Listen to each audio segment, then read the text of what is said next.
Hey everybody, welcome. It's Mazarine Trades of Wildman Fundraising and Wild Nonprofit Leadership.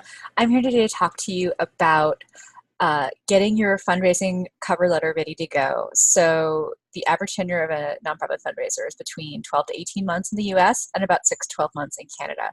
So what I'm about to teach you today will be directly relevant for you probably in the next year, if not sooner.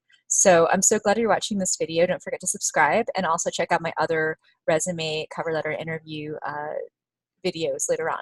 So today we're going to talk about what to do if you have experience and how to talk about that effectively in your cover letter. This is a technique that usually works for me if I have no tie to the cause and I just want to get a cover letter out there as quickly as possible.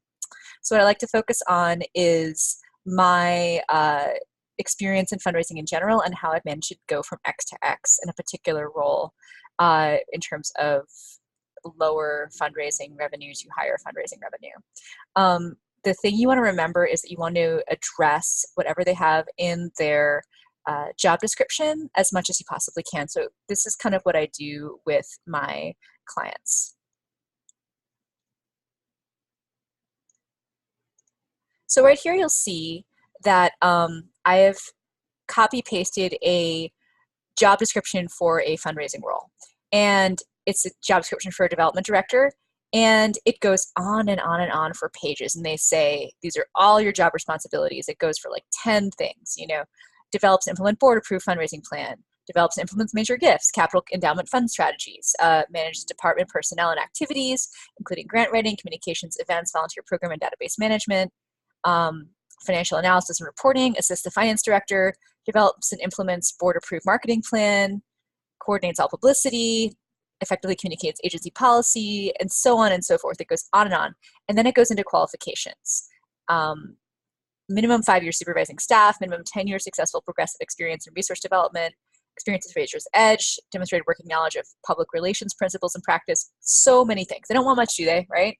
And how much do they want to pay? Not very much, right? So what do you do if you don't have Raiser's Edge experience, you don't have a ton of supervisory experience, and you don't have, let's say, major gift experience or a master's degree? I don't have any of those. That's okay. Here's what I do have based on what they want. I have 10 years experience in progressive experience in research development, and I do have experience supervising staff, as well as public relations principles and practice, and successfully managing all aspects of development. I am a generalist. So I also have excellent oral written communication skills. So how do you get them to consider you for an interview? Here's what you do. Here is the sample cover letter format that I would suggest that you use. I start right at the top. I say 10 plus years successful fundraising experience. And I'm going to zoom in so you can see this a little better here.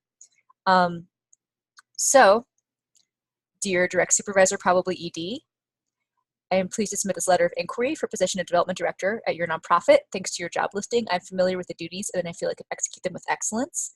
I'd like to know exactly how I fit within your major qualifications. I've outlined my skills and experiences below. So you can say my experience spans from development intern to co-founder of a nonprofit, development assistant, development associate, development officer, to development director. In the past 10 years, I have learned much about fundraising through working with different nonprofits, including corporate, foundation, individual giving, annual campaigns, events, and communications. Then you can put in about how much supervisory experience that you have and who you've supervised, even if it's just interns and volunteers and office staff. Then you can go into greater detail about PR, for example, working knowledge of public relations. I can help you attain PR and marketing success.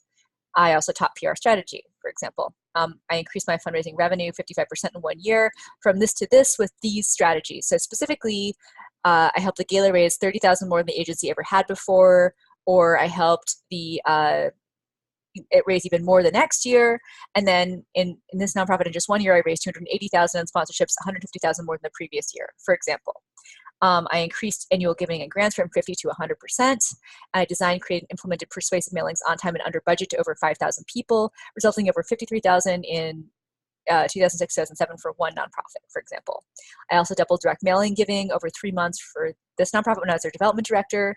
From 2011 to 2012, I wrote grants for them for 1 year, resulting in $90K in 1 year, up from $15K the previous year, as an example.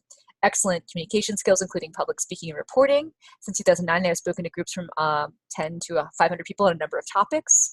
And so it includes and so on and so forth. I would welcome a chance to help you succeed.